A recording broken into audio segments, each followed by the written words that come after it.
valores e hierarquias. Nós costumamos situar a ambição como um dos defeitos humanos. A revelação dos Espíritos, no entanto, ela é clara ao dizer que há uma lei do universo, que é a lei do progresso.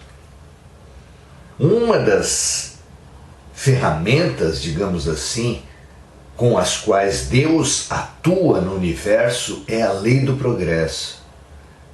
Desejar o progresso, trabalhar para o progresso, é assim trabalhar com Deus.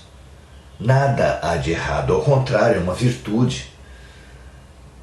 Claro que há uma questão de qual progresso se busca, de o que se faz, que meios nós nos utilizamos para promover o progresso, de quem é o progresso que nós buscamos.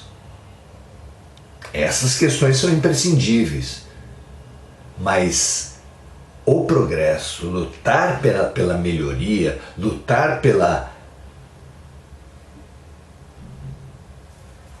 pelo aprimoramento das situações,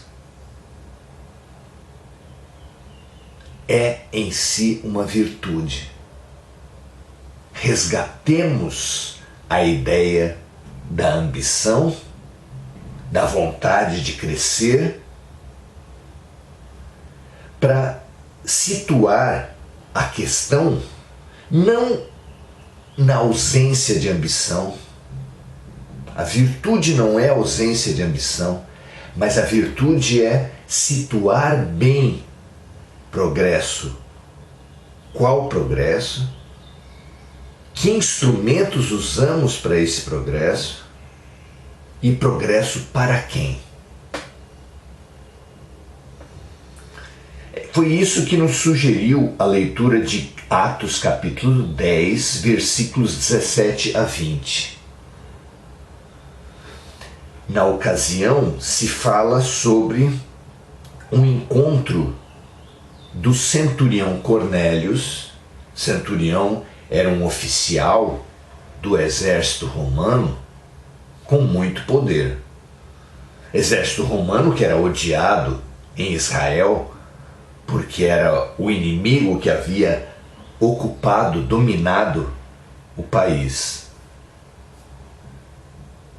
Mas Cornélios é descrito como um centurião misericordioso, piedoso, que ajudava os pobres, que era bondoso em todas as suas relações.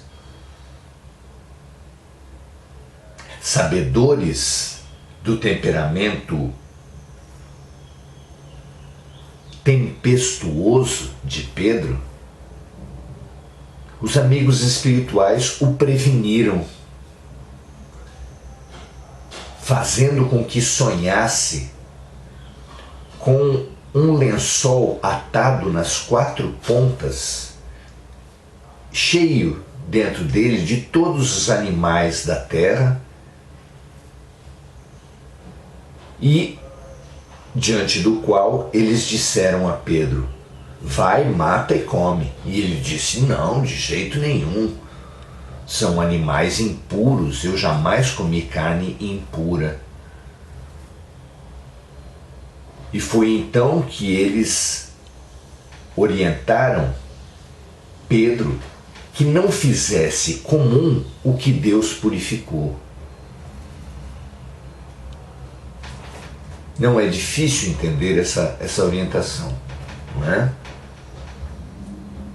Pois no dia seguinte, enviados de Cornélio, já que vozes também haviam sugerido ao centurião que buscasse a Pedro,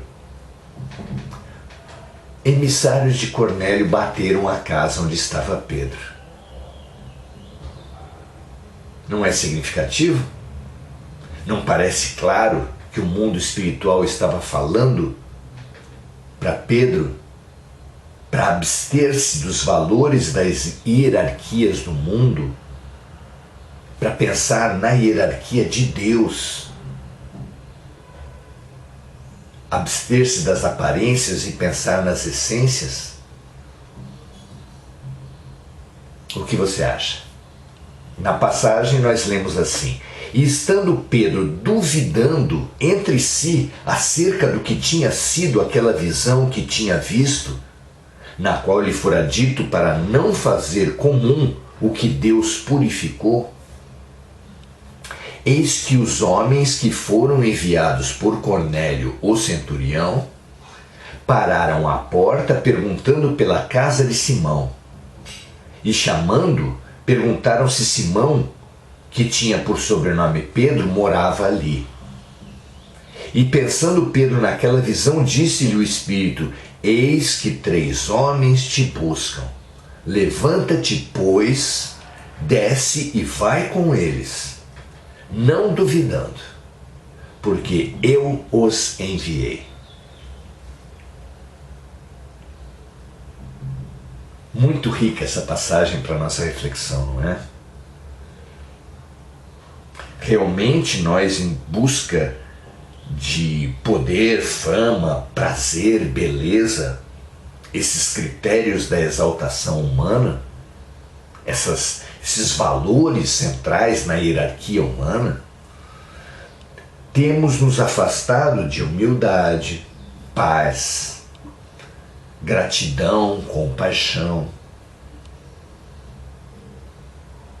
Nos afundamos perante Deus para nos exaltar perante os homens. Não é assim?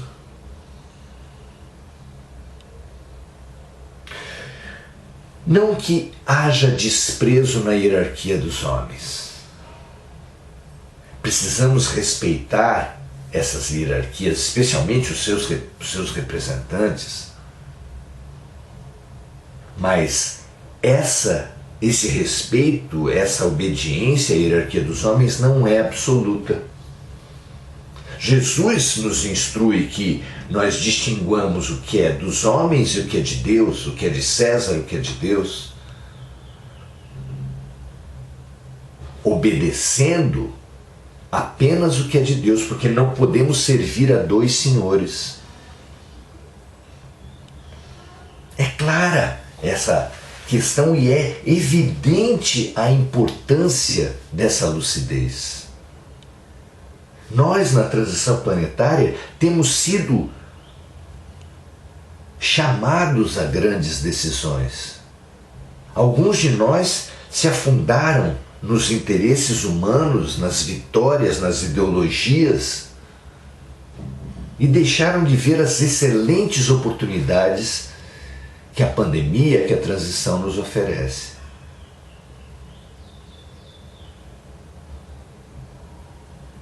Enquanto uns se fechavam na negação, inclusive desviando ou negando a doença, a pandemia, ou negando os desafios espirituais, ao contrário, se fechando, desviando verbas, corrompendo, entrando em conflitos de ego, na família, no trabalho, na vizinhança. Alguns poucos sacrificaram seu tempo, seu dinheiro, para acolher a dor do outro e amenizar a sua própria dor. A maioria, porém, não esteve nem num campo nem no outro.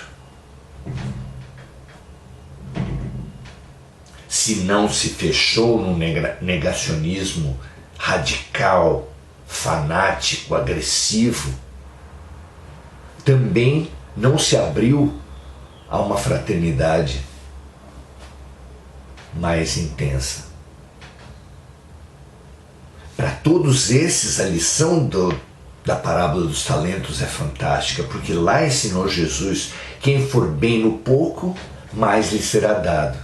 E como nós estamos ainda vivos, é porque ainda temos chance. E com a lição dos Espíritos, o anúncio dos Espíritos, é que virão outros ceifadores, outros desafios difíceis. Então dediquemos cada segundo que tivermos agora para aprendermos e não repetirmos nossos erros.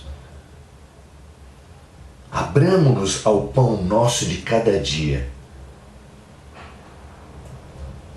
porque assim não cairemos nas tentações e nos livraremos do mal.